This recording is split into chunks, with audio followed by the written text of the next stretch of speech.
Mexico. Its culture is rich with traditions. We don't all share the same ones, but most of them are similar or really close to the same. These traditions include special holidays or celebrations, and of course, food. Mexicans are very proud of their heritage. They follow their traditions even if they don't live in Mexico. Currently, many Hispanics live in the United States, but that does not stop them from following their traditions, and this will continue with many future generations. Today, I will enlighten you with a few of Mexico's most important celebrations. So let's begin. January the 6th, Dia de los Reyes Magos. This is the day when every kid gets up from bed every 5 minutes to check if the toys have been delivered. For Americans, it's Santa Claus, but Hispanics, they don't usually do that. Their version of Santa Claus are Los Tres Reyes Magos, or the three wise men, who deliver many presents for every kid that has behaved well. Later that day, families gather to eat this delicious thing they call Rosca de Reyes, which is a type of sweet bread, and is accompanied with a mug of chocolate abuelita or hot chocolate. Everybody gets to cut a piece, but careful, because if a baby Jesus comes out of your bread, you have to bring tamales and atole to another family gathering on February the 2nd, which is Dia de la Candelaria. Now, let's jump all the way to September the 16th. This civic holiday is the most important for Mexico because that's when Miguel Hidalgo declared independence for Mexico. On this day, many people gather at El Zócalo, which is downtown Mexico, to reenact El Grito. Pretty much all you hear is a loud mob of Mexicans yelling "Viva Mexico" and a bunch of horns and whistling. It gets pretty crazy, but it's fun. Later at night, kids as well as adults are out on the streets burning fireworks until really late at night.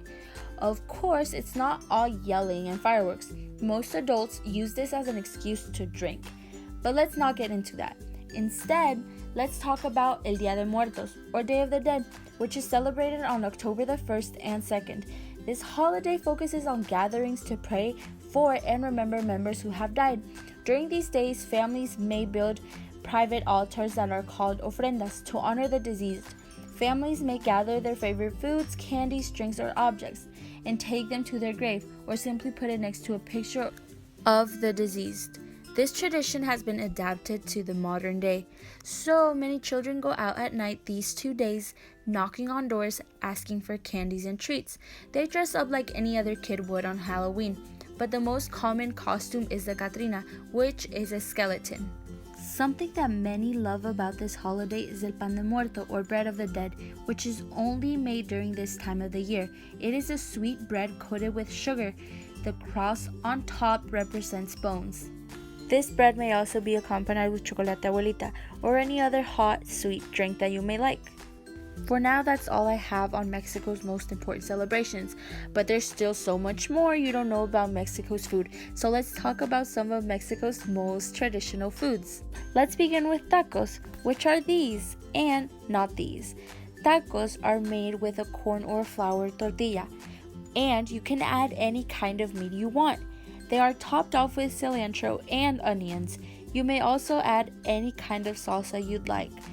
Next up are pambazos, which is a type of sandwich in which the bread is soaked in a salsa that is not spicy, then is filled with a meat of your choice, sour cream, cheese, lettuce, and more salsa. Finally, pozole, which is a type of soup that may be green or red, it might be spicy, might not be spicy, it may contain pork or chicken, it's really your choice. It also contains corn grains, and you may top this soup off with radish, cabbage, onions, oregano, cilantro, avocado, and salsa. You know why? Because salsa makes everything taste so much better.